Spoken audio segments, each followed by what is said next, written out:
Hello to all of you unconventional conventionists out there. Welcome to Rocky Talkie, the podcast where we talk about anything and everything Rocky Horror. I'm Aaron. I'm Jon. And joining us on air this week, we've got Randy from the JCCP out in Pittsburgh. Hi, Randy. Let's go, Randy. Hi, guys. Randy, could you tell us a little bit about yourself and your time with the Rocky Horror community? Sure. I've been a member with the JCCP for close to 10 years. I've been the treasurer for about 5 years, and I love Rocky Horror. Hell yeah. Dude, thank you so much for joining us today. We are really excited to have you on air with us. So before we get started with the show, you all know it, we like to take a moment and ask each other, how was your week? Did you get up to anything fun? Jon, what were you up to this week?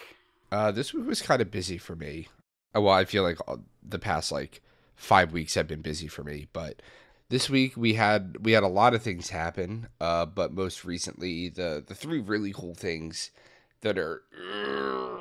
Sorry, I just had to do a massive stretch in the middle of my description. The three things that just happened to me recently that were really, really, really cool. Number one, I went axe throwing for the first time, and I had so much fun. I want to be a professional axe thrower when I grow up now. Pivot. Number two, poop. Secondly, I got to go see Everything Everywhere All at Once, that A24 film that everyone has been coming over, and let me tell you, it is worth it. The cum is worth it. It is an incredible movie. If you don't know what it's about, neither did I. Just go ahead and watch it. It drops on Amazon well, we're recording this on a Sunday. It drops on a Tuesday, so by the time this episode airs, it'll be on Amazon. So please do yourself a favor and watch Everything Everywhere All at Once. It's beautiful. And the third thing is that I booked a 6-day trip to Miami. Miami? Miami. I booked a 6-day trip to Miami because fuck you, that's why. Nice. So I'll be in Miami the third week of June. So bye. I'm really excited. I've been to Florida twice. One time was to Pensacola, which there is nothing there, and the other time was to Disney. So I've never been to the beachy side of Florida. So I'm super, super excited to come back looking like a bronze god. Hell yeah. What about you, Randy? Well, last night I threw a bachelor party for one of my best friends. He's getting married next week, so we went to Morton's for steaks, and then we had a limo, so we were getting drunk in the limo, and then we went and did an escape room, and then we got some more drinks. It was a good time. Hell yeah. Sounds fun as Love shit. Love that for you. Yeah, we had fun. Kick me, Jon. Okay. So my week was pretty great too, yeah. We finally got some tickets to go see Moulin Rouge. We had talked about that last week, that it was coming up, and I loved it. I thought it was really cool. The lights were amazing. The scenic design was amazing. Kind of outshone the actors a little bit, but I mean, what are you going to do? It's a jukebox musical, and oh my god, I was amazed the amount of songs they shoved into this show that weren't in the movie. Yo, there's 30 songs in the Elephant Love medley. It blew my mind. Every other word or every other, phrase was a different song, and it was super fun. It was super fun. I don't know if I would have gone if I had paid full price for those tickets, but it was cool. It was cool. If you get a chance to see it with some cheap seats, that's the way I recommend it. It was super cool. But did you love Ziegler's rendition of Chandelier? I didn't see that coming at all, so I was here for it. I loved it. It's my favorite part of the show. Yeah, I think my favorite parts of it were the parts that weren't in the movie, the parts that were unique to the stage show. Yep. And I was like, okay, this is actually some unique, different things, and the big dance number that comes in, right after intermission, that was super cool. Oh my god, Bad Romance. Yeah, I did not expect Bad Romance. So yeah, I didn't expect it to be good. Right. That was my, when the Argentinian starts singing Bad Romance, I was like, oh no, why would they do this? And then I was like, I'm actually kind of happy they did this. Turns out Bad Romance works as a modern tango. Who would have known? Yes, it does. It's pretty cool. It's pretty cool. So that was a lot of fun. Just last night, Meg and I went to an 8th Street reunion dinner. So we got to go hang out with a bunch of the cool fucking people that used to do Rocky over at the 8th Street Playhouse. Saw some old friends. Madman Mike was there in town this week, so that was fucking awesome. I haven't seen him in probably 6 years or so. Phil was there. Yeah, our listeners will remember him from a couple episodes ago. And yeah, I got to hang out with all of the awesome folks from that and, listen to some old stories from 8th Street that I'm sure I will be repeating on the podcast at some point. And had a great time. We had a show last night. That went really well. It was hot as balls in the theater because they still haven't fixed our air conditioner in there. Yeah, can we talk to them about that? Because this it's been like that. It's been broken for a month. Yeah, we're working on it. Meg was able to finally get some answers from the management. They are having issues with their AC, so hopefully we'll get that sorted out and it won't be 90 degrees in our movie theater. Well, I have issues with them having issues with the AC. Right? Oh, it was little schvelzy, little heated. But it was a great show. The audience was there for it. And, some audience members shouted out about the AC during dinner scenes. So we gave him a proper yelling at. Savannah was having absolutely fucking none of that. And shoved it right back at him like, yeah, you uncomfortable sitting there in your seat the whole time? Yeah, when Sav came home last night, I asked them how the show was. And they were like... most chaotic I've ever played Frank, and I think it had to do with the fact that I had 0 sleep under my belt, and it was 90 degrees in the theater, and I was like, that is why I did not want to play Frank. Yeah, it was a time, but it was a lot of fun. So yeah, that was my week, and yeah. Now that that's out of the way, let's dive into our first segment, Global News.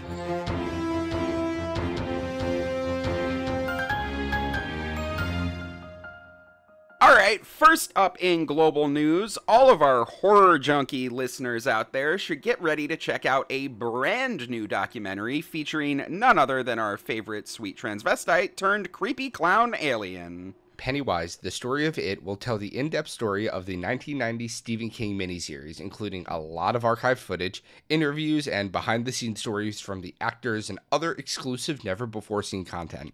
We haven't got all the deets yet, but we know this film will be featuring interviews with Tim Curry, who of course played Pennywise the Clown, Seth Green, who played Richie, Tommy Lee Wallace, the director, and Bart Mixon, who was in charge of special effects makeup for the miniseries. The documentary is brought to us by John Campopiano, who brought us Unearthed and Untold, The Path to Pet Cemetery back in 2015, and Christopher Griffiths, who created Leviathan, the story of Hellraiser, also back in 2015. Honestly, these two sound like a perfect team to tell the most interesting version of this story. Absolutely.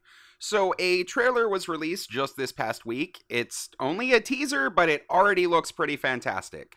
Like we said, the It miniseries came out back in 1990, which was a completely different time as far as filming and production went, especially when you were working with child actors. The trailer seems to hint of a lot of stories from these kids about their time working on the set on such a, scary and intense movie.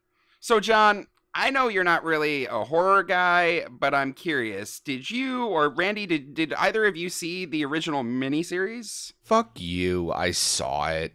I know, might come as a surprise to everyone, but I have indeed seen the It miniseries with Timothy Curry in it. I talk about all the time how much I am such a baby back bitch when it comes to horror, but honestly, I'm gonna be real with y'all. I don't consider the It miniseries horror at all. It's not scary. Is it uncomfortable and off-putting? Yes, absolutely. But I can deal with uncomfortable and off-putting. I am an uncomfortable and off-putting person. And I think that it was great. I think it's incredible. It's one of my favorite little miniseries to watch. Not something that I would like to put on whenever I'm bored, I don't have a hankering for that, but I quite enjoyed it. And it's very uncomfortable to watch because Tim is doing something that he had never done before because he was always in big comedic roles prior to this. And I mean, you could argue that his Pennywise is the same, is a comedic role, but at the same time, I feel like that's what makes him off-putting, is his level of comedy in the role, because you don't really see a lot of horror villains that have comedic backbones, and it does. And I loved seeing it. I think it's great. If you don't like it, then you're stupid. What about you, Randy? Did you ever check out the original miniseries? I know it's sacrilege, but unfortunately, I haven't seen it. I'm not a big fan of scary movies. That's fair. That's fair. I mean, I saw it, I saw it way back when, and, the new remake was pretty good. I enjoyed that. And, I'm probably going to have to go revisit the original miniseries because it's been a long time, but Meg's a huge Stephen King fan, so we always enjoy checking out some of the adaptations and all that kind of stuff. And this sounds cool as hell. Like, I know that Tim usually gets interviewed about Rocky Horror stuff, so it's cool to see something else that he's incredibly well known for getting in on it. Yeah, I think the remake is way, way scarier than the miniseries. I have not seen Chapter 2 of the remake because I was told that the first one wasn't that scary, and that is the last time that I listened to somebody's subjective opinion on what is scary and what is not.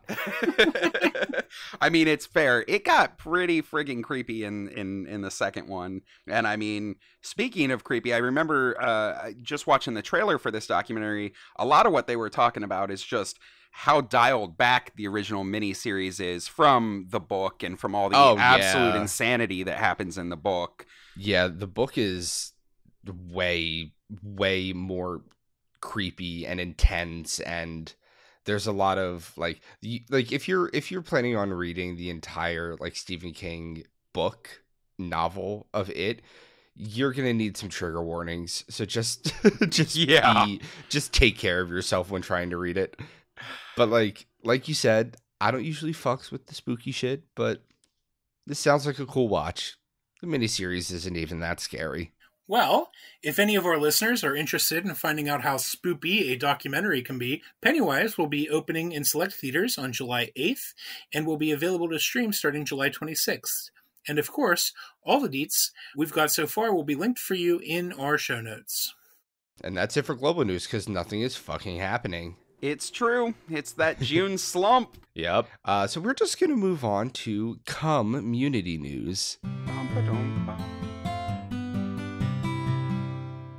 And first up in community news, did you see that Rocky got some Airbnb love this week?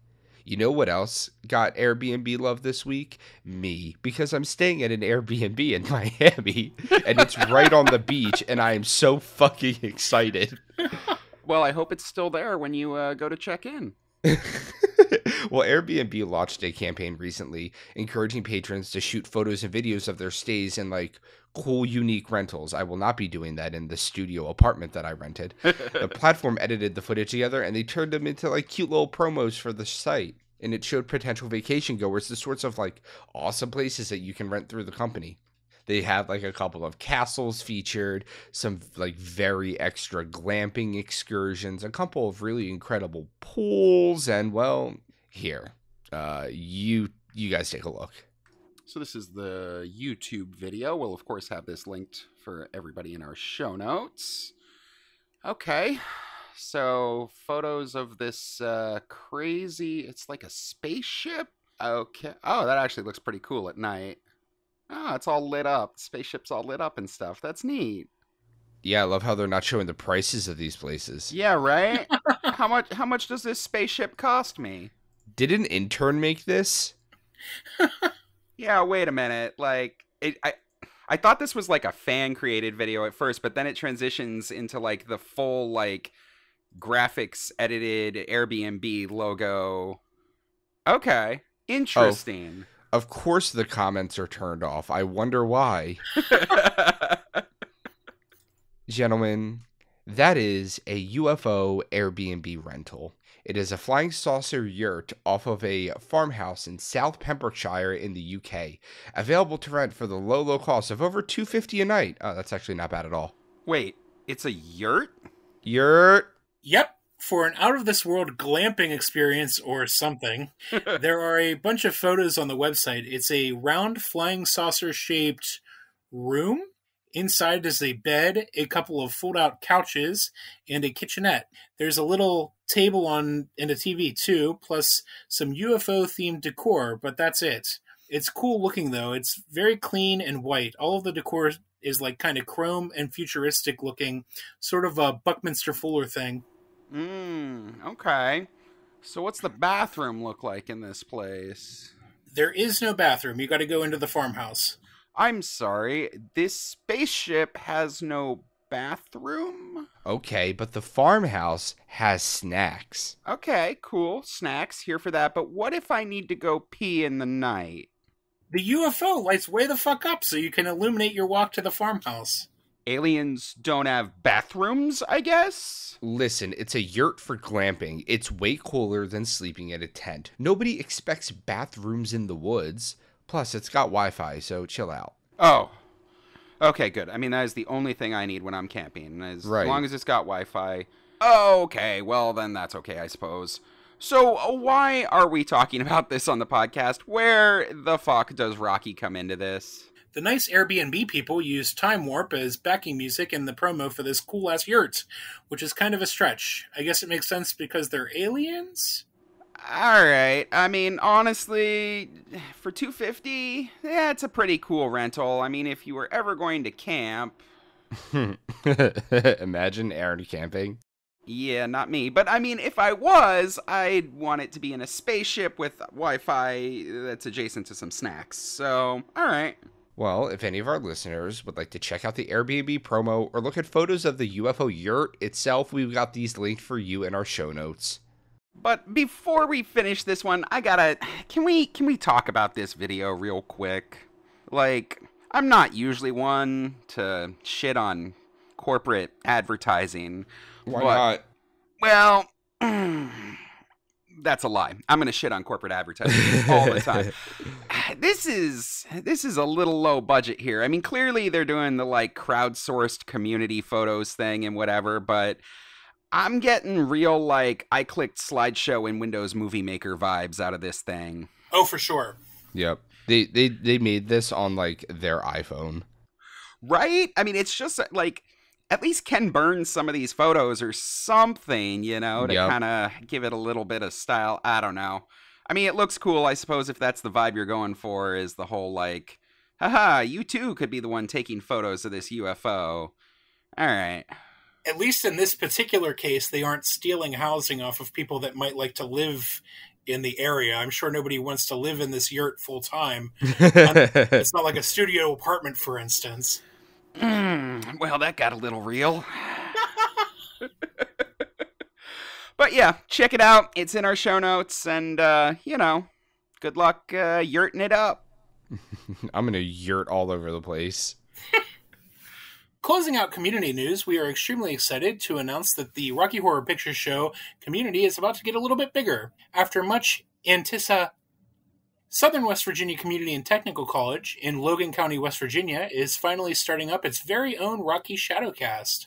Okay, guys, this is actually kind of a big deal. So, Logan County, West Virginia, which is located in the southwest portion of the state, right next to Kentucky, does not have a Shadowcast. In fact, as far as we're aware, there isn't a regular Shadowcast anywhere in West Virginia. Yeah, if you live in Logan County, the nearest place to see Rocky is by driving 100 miles to visit the Colony Crew or Down Home Decadence casts in Ohio, or 120 to visit the Tolls of Midnight at the Virginia Tech campus. Damn, not a corset or a fishnet to be found in the whole damn state. Huh, that sucks. Well, I mean, to be fair, there are a couple of theaters that will put on, you know, 1 or 2 performances every year around Halloween. But if you're looking for Rocky in July, you have to get the fuck out of West Virginia in order to find it. Which, I just gotta say, I highly recommend getting the fuck out of West Virginia to begin with. The directors of this production, Leah Claystone and Rachel No Maynard, are incredibly excited. From the time that they were teenagers, they've always wanted to bring the show to their hometown, but they were told that it would never happen. They are both over the moon to be part of the team that brings the show to their area for the first time. To start with, there will be 6 performances, which will be held at the Savas Performing Arts Center on the college campus every Friday and Saturday from July 15th through July 30th. So guys, if you live anywhere near this area, we cannot encourage you enough to go. And to go with every single person you know. Buy tickets, sell out this fucking theater. Go, be amazing participants, yell all the callbacks, dance the time warp. You guys all know the drill. The way that we as a community can bring our show and our community's values to the places that they haven't yet been embraced is by showing up and just making a space for it. And we all know the party line. Rocky is a place for people who need a place. It's a community that is accepting of everyone, especially those who may have trouble fitting in other places. We are certainly not the only organization that is welcoming to people who may feel like outsiders, not by a long shot. But more places like that is always going to be a positive thing, especially in places like West Virginia. Hey everyone in West Virginia, happy Pride. Hats off to Rachel and Leah for putting in the work to create one more in their community. If you want to attend the show, standard tickets will be $12, while ultimate admission tickets will be $17, and those will include an extra special audience participation pack. We've got all the details linked for you in our show notes, and we ask that all our listeners spread the word about this one to anybody you might know who can attend. All right, so here's a question. Does anyone have some advice for these girls, right? They're putting on not only their very first Shadowcast performance, but the first one that their area has ever seen. That's a huge undertaking. If you guys could give them one nugget of wisdom, what would it be? John, what do you got? Probably to be prepared for protests. I mean, it sucks, but that's real. Yeah, like a place like suburban West Virginia, one of the reddest areas in the country. Yikes, bro. Best of luck, y'all. I mean, they're on a college campus. That should help a little bit, but yeah. That will help, yeah. I mean, make sure that, like, you know, you're not having people line up outside. Make sure that you're getting them in as quick as you can. You know, all the stuff that makes it so that you get into that inclusive space as quickly as possible. Yeah, exactly. And despite the fact, I'm just looking to see exactly where it is in West Virginia. Mm-hmm. Oh, yikes. Yeah. It's in a county of 36,000 people. Like, I'm sure that Aaron's block has more than 36,000 people. You're not wrong. Yeah, to say the least.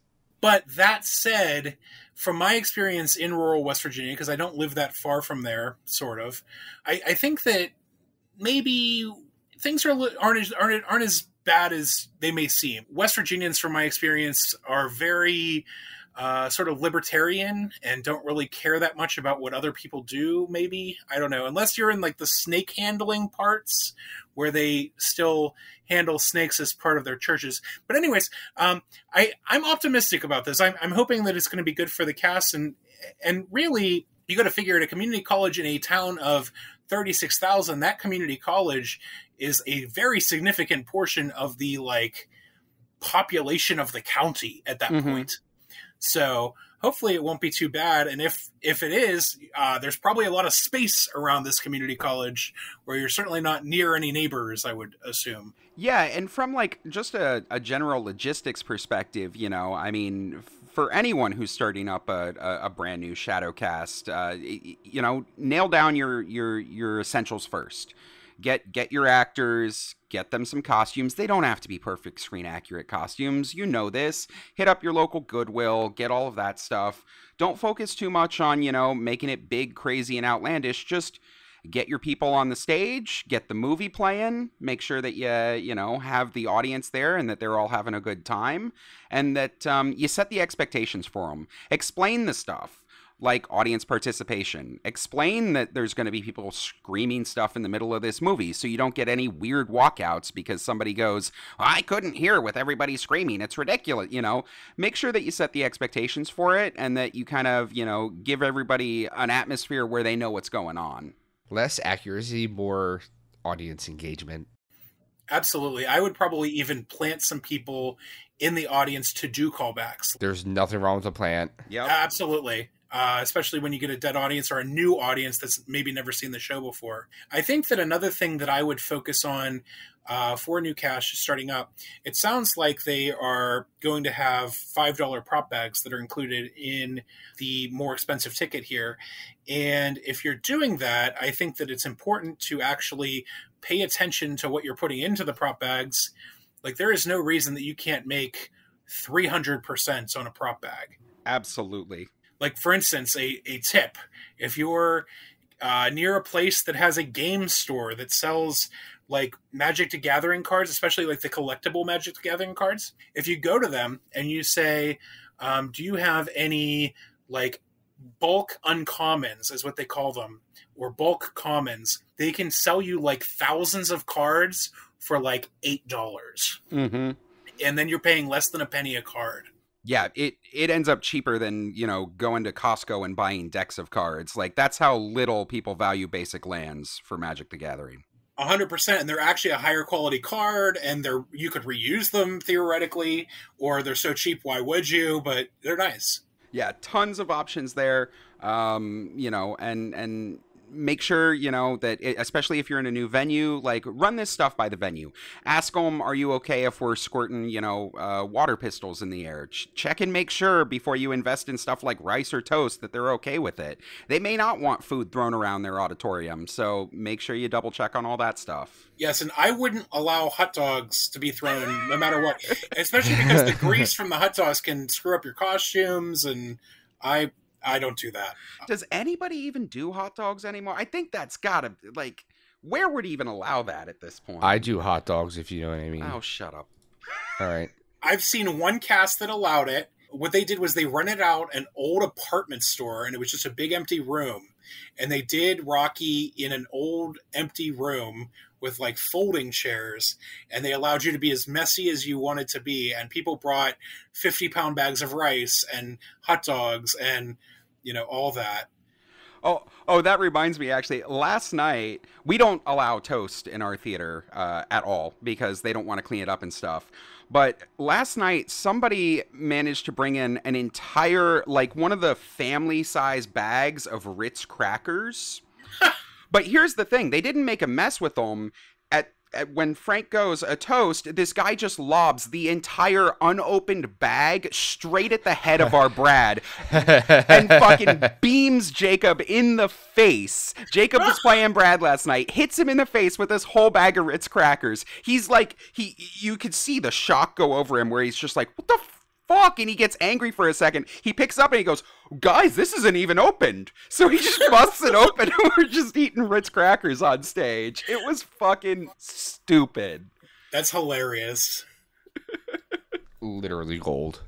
We've had people throw cheeseburgers before, which was hell to clean up, but a great time. Oh, man. Well, look out for all that stuff. Maybe you want somebody who's doing security there who can also check some bags and make sure that they're all not bringing in those 50-pound bags of rice. If any of our listeners have any insights or tidbits that they'd like to share to this new baby cast, or anyone looking to put on a show in an area where they don't exist yet, we would love to read them on air. Maybe they'll be helpful to people like Leah and Rachel. Yeah, send them our way, and we'll be happy to read them on the show, and hope that they find their way to people who could benefit from your words of wisdom. Or, you can also write in with any projects you're working on, or just cool stories from your time within the Rocky community. You know what to do. Visit RockyTalkiePodcast.com and fill out the contact form. And with that, it's time for a snack. It's time for a snack. Hey, Randy. Yes, Sean? Got a snack for us, buddy? You know I do. But sorry to say, this snack might be a little stale. Oh, no. Oh, that's no good. Yeah, I wrote in this question weeks ago. Like, weeks and weeks ago. Aaron, buddy? Yes, John? Why are you getting Randy's snacks all stale? Listen, I swear I was saving this one for exactly this special occasion when Randy was going to be able to join us on the show. Yeah. Just like I was saving your mom for last night. Got him. Seriously, I promise. It's not a big deal, guys. I'm pumped for this. Hi, Pumped. I'm John. Let's just not. Okay, Randy, what do you got? Okay, so everyone out there knows about Lou Adler as the producer who turned Rocky Horror into a movie. And if you're an even bigger fan, you know him as the man who brought Rocky to the US from London. Maybe you even know him as a big-time record producer, or perhaps as the guy who directed Cheech and Chong's Up in Smoke. You nailed it. Yep, that's where I know him from. But there's another angle to Lou that I think really gives some important context to why he was the guy to shepherd Rocky Horror on its way to the big time. And that's Lou Adler, gatekeeper to the LA rock scene. Damn it, Randy. I had such high hopes for you. I'm sorry, Randy. John's just like that. Please continue. Lou was one of the owners of the Whisky A Go-Go, the Rainbow Bar and Grill, and the Roxy Theater. The Roxy, as listeners may remember, is where Rocky Horror made its first debut stateside with Tim Curry and Meatloaf, Jamie Donnelly, Kim Milford, and so on. And it was a pretty huge success. Celebrities flocked to it. The cast recording is, even today, probably the best known recording of the Rocky Horror show, and part of that success, I think, has to be attributed to the most important rock club in the world, the Whisky A Go-Go, sitting just down the block. And it was conveniently owned by the same man who owned the Roxy, Mr. Lou Adler. Heck yeah, Lou Adler episode, baby! All right, nerds, keep it in your pants. We're going to have to give you some context here. We're talking about the Sunset Strip, that slice of sleaze between Hollywood and Beverly Hills. And right in the center of it all, Lou Adler's empire, the Roxy Theater, the Whisky A Go-Go nightclub at the Rainbow Bar and Grill. But the Sunset Strip certainly didn't start as that cocaine-fueled LA rock destination. And to tell this story, we've got to talk about two men in particular. Lou Adler, of course, and his longtime business partner, the now deceased Elmer Valentine. Now there's a proper mobster name if I've ever heard one. You're not far off, actually. The story starts in Chicago, where Valentine was born in 1923. He served as an Army Air Force mechanic in England during World War II, and after the war returned to Chicago and joined the Chicago Police Force. ACAB.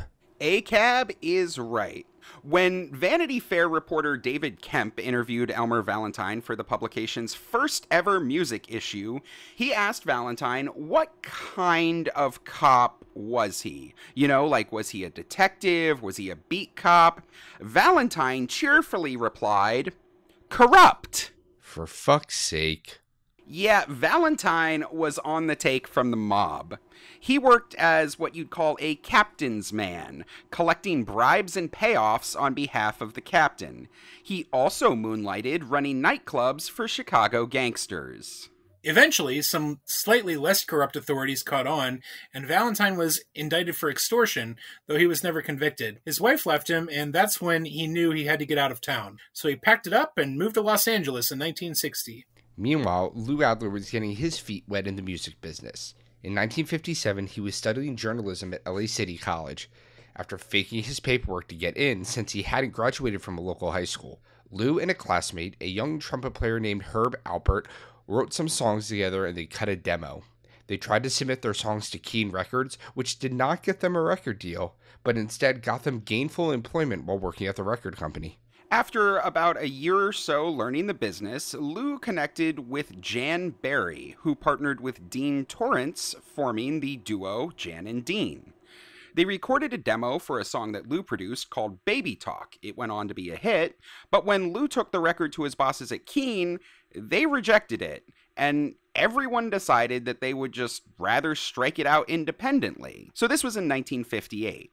And Jan and Dean's sound was unique. They were on the cutting edge of the California surfing sound. Think like the Beach Boys, which, fun fact, Brian Wilson would later collaborate with Jan.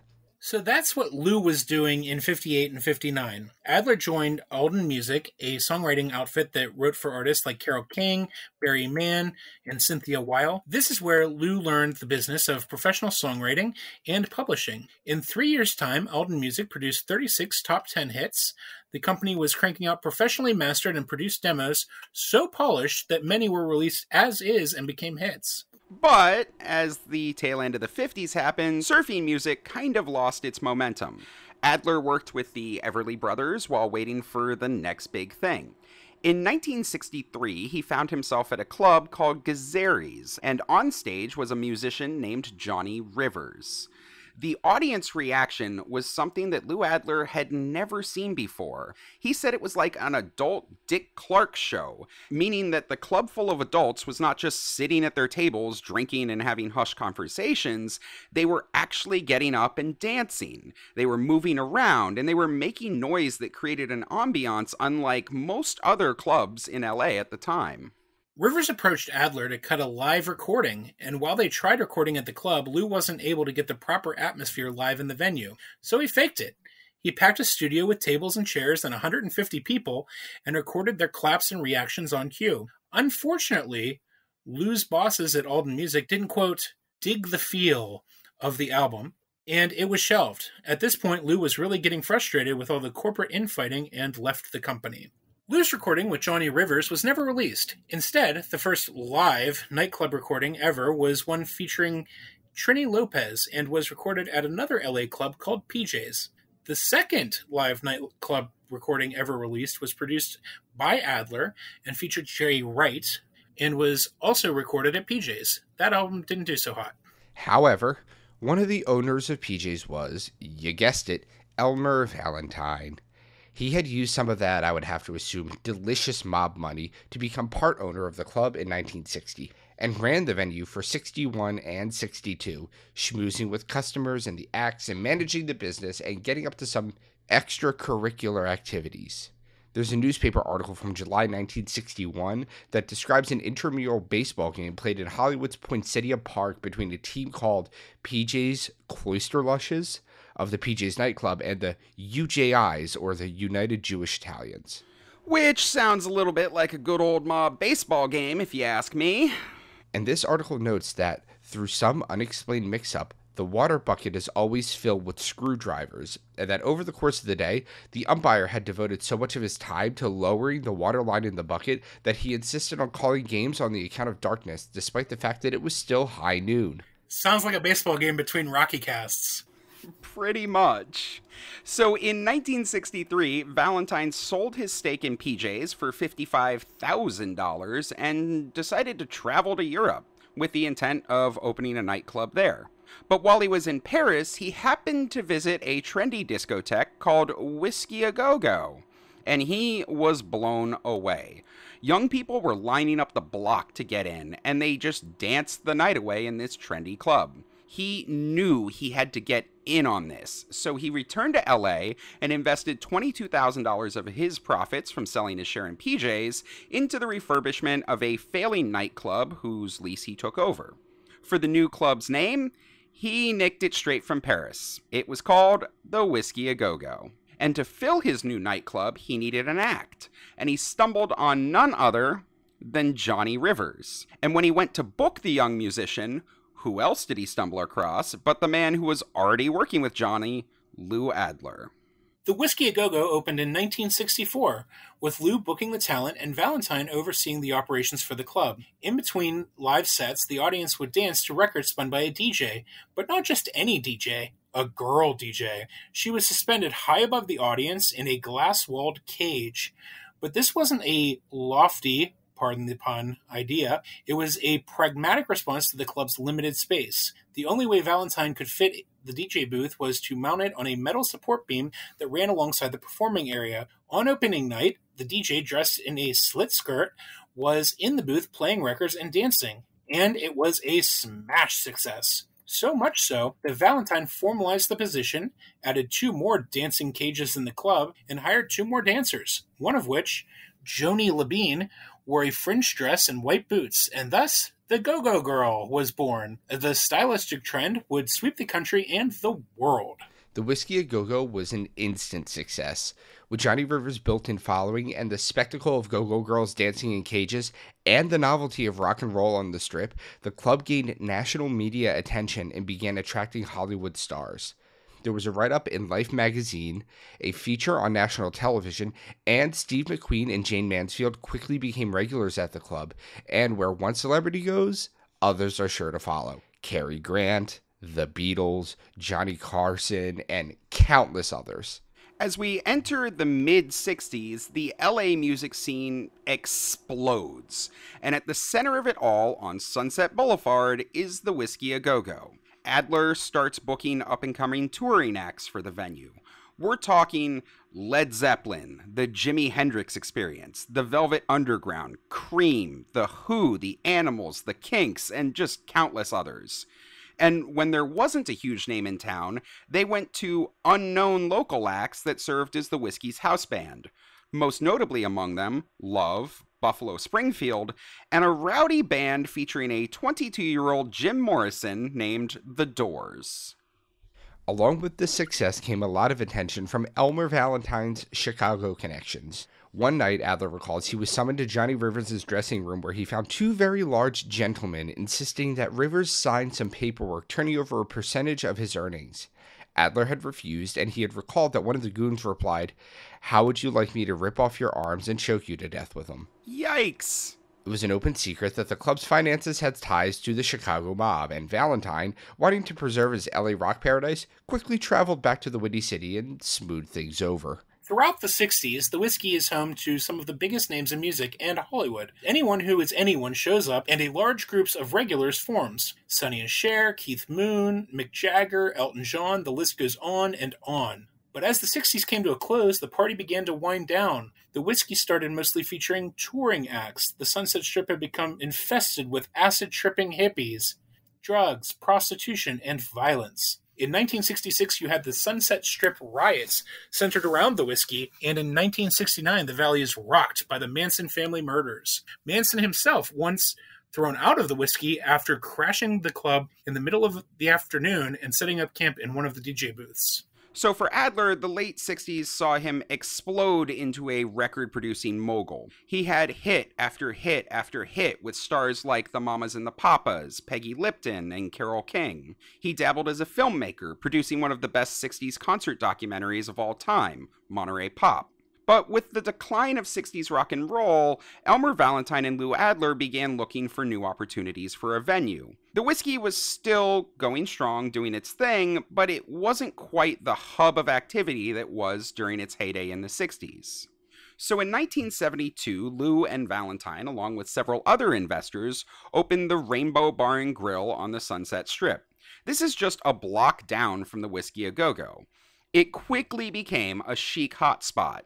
And a year later, in 1973, just across the street from the Rainbow Bar and Grill, Valentine and Adler opened the Roxy Theater, hoping to create a state-of-the-art venue with a focus on spoiling the artists that were going to perform there.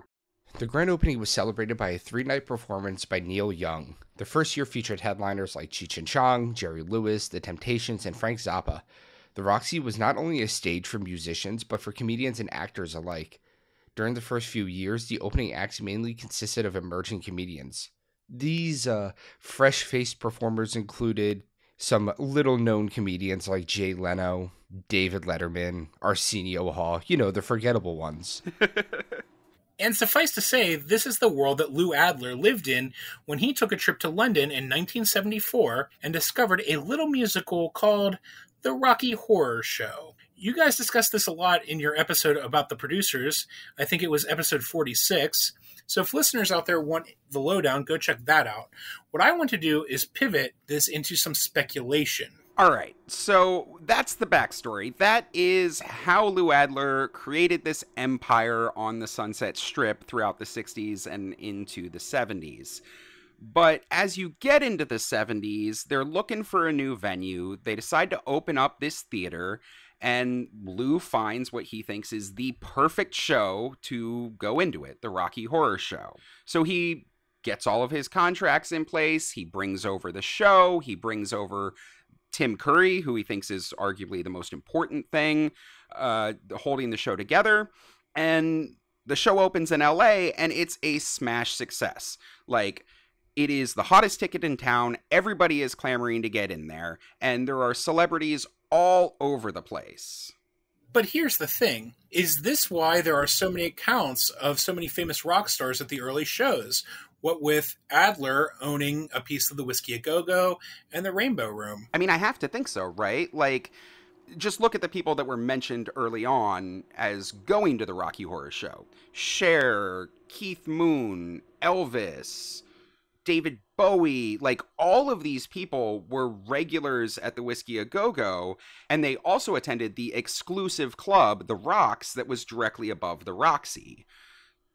You'd also, like, Bowie, right? He'd always be at the Rainbow Room. Like, these people were just in the area already partying it up on the Sunset Strip, so it kind of makes sense that those are the ones that got dragged over to see Rocky Horror and kind of created this celebrity appeal around it. Oh, absolutely. So when Rocky opens, there's a couple of things that happen. First of all, everybody loves the thing. They all want to clamor to get tickets to see it.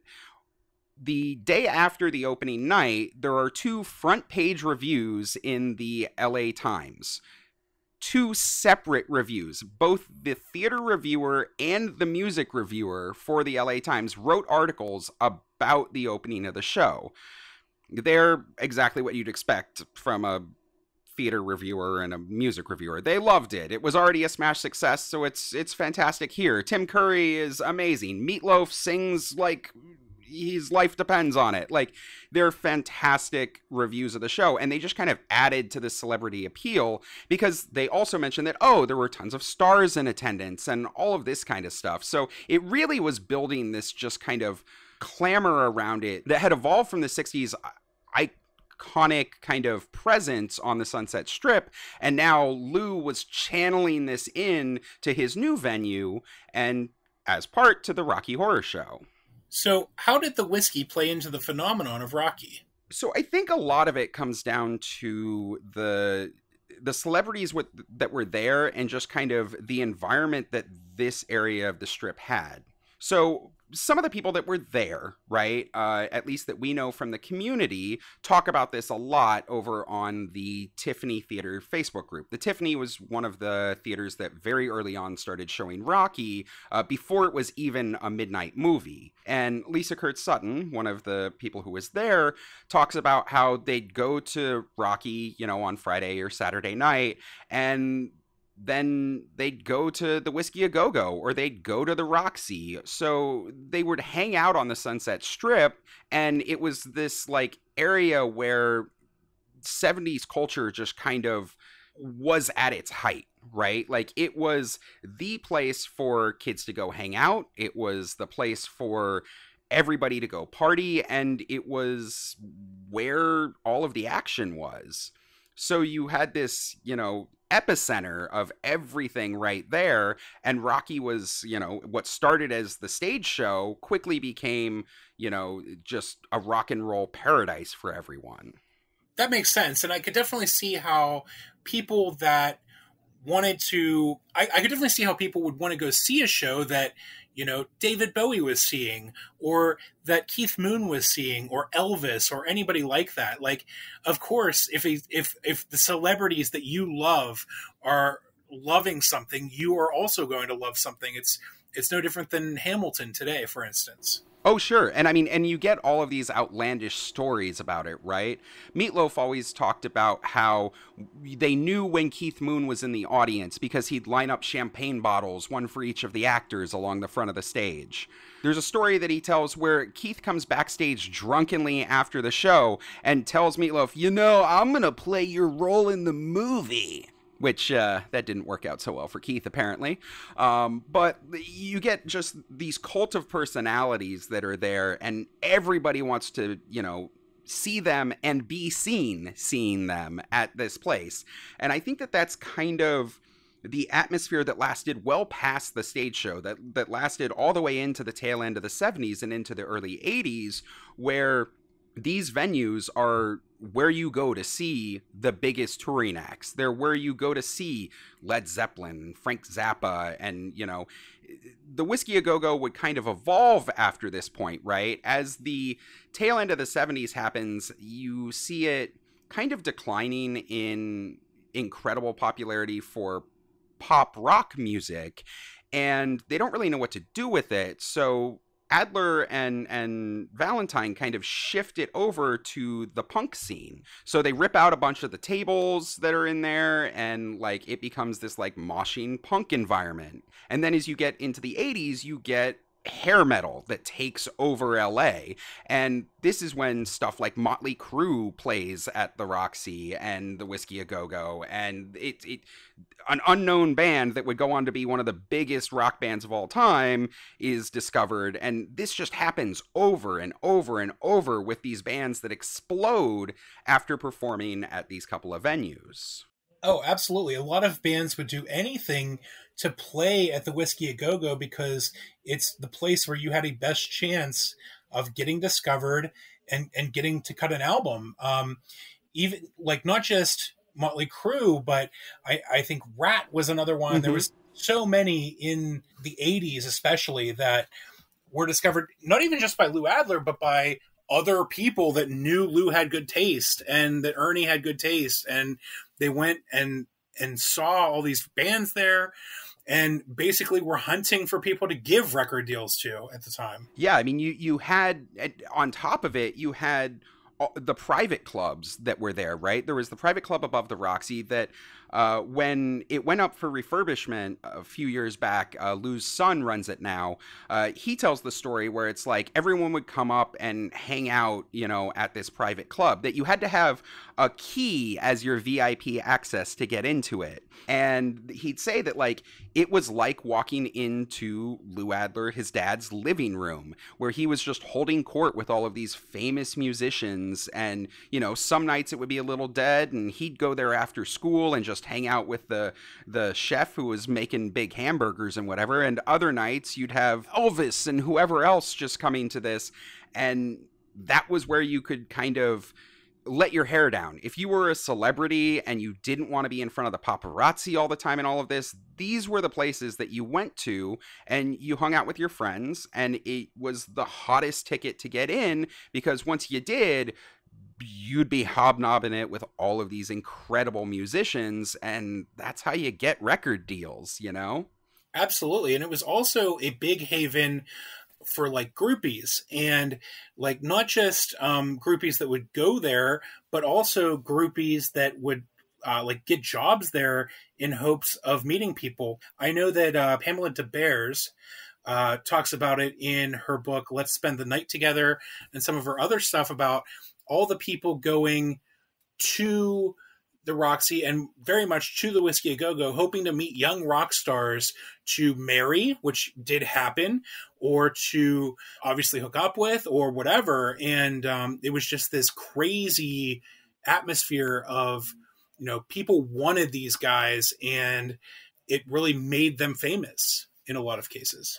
Yeah, and getting back to the Rocky Horror connection, the Roxy obviously played a huge role in getting the movie made, right? When Lou Adler went and signed his contracts with Michael White in order to bring the stage show to the U.S., he also put a bunch of provisions in there about, oh, by the way, I'm going to hold the film rights for this thing.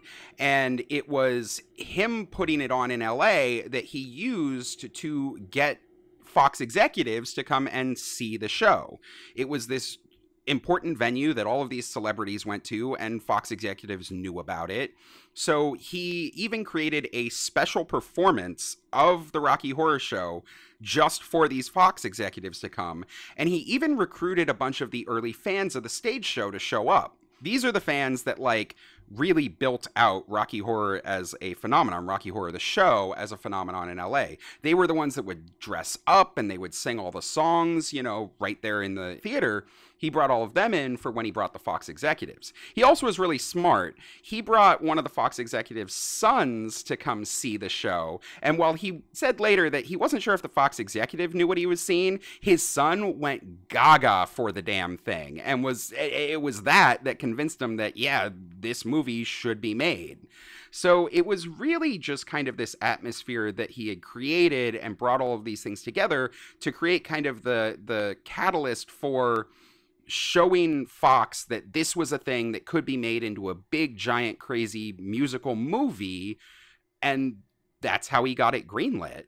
So cool. So this is kind of the peak of the Whisky A Go-Go. It still exists. It's still a venue in LA. You can go to it today. Obviously, it's not the same as it was back then. There's no longer cages on the walls. There's not, you know, go-go dancers. But it's still a venue that lots of artists want to be in. I mean, in the early 2000s, you had bands like Papa Roach and System of a Down playing there. Like, it's still a venue that everybody knows and is, you know, vibrant within the music scene. It's not quite the same kind of, you know, everybody's got to go there that it was in 1965, but it's still relevant, you know, to this day. The Roxy is managed by Lou's son, and the Rainbow Bar and Grill, what happened to that? Is it still open? Oh, yes. The Rainbow Bar and Grill is still open. John Belushi ate his last meal there in the 80s. It was a haven for hard rockers like Guns N' Roses and Poison. Anthony Kiedis of Red Hot Chili Peppers said that he often sat with his father alongside members of Led Zeppelin and Kiss, and is still going to this day. In 2017, it was inducted into the Hall of Heavy Metal History for introducing the world to new heavy metal acts. Are you two done yet? Yeah, I think we're done. I'm hungry. Well, have you tried the Rainbow Bar and Grill? You know what? I haven't. Let me look it up on Yelp really quickly, because I didn't listen to a goddamn thing the two of you said. Well, you know when you get us going. I didn't get anybody going. You got yourself going. Yeah, I did. Yeah, you did. You like that, don't you, bitch? Oh, it's just so fascinating, man. This, like, entire scene that was in LA is so crazy, and it makes sense. It makes sense that Rocky was a part of it all. Oh, absolutely. It's, to me, I feel like the LA rock scene is very much what, like, Broadway is for New York. Mm-hmm. And it's just so elemental to the fabric of LA culture. And, of course, Rocky was a part of that. Shut up.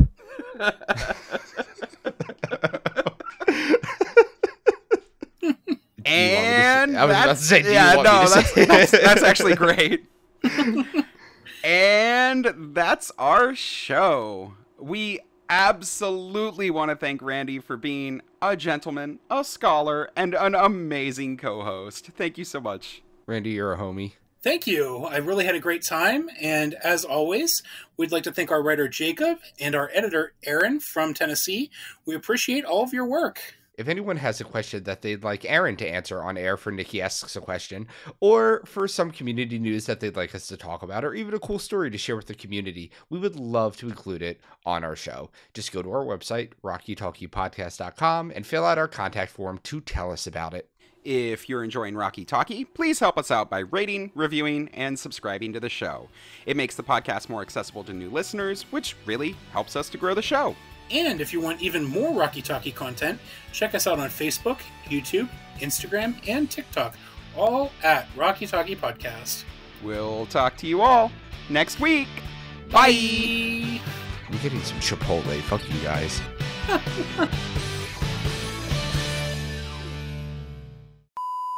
The documentary is brought to us by Jan, what? That's literally my name.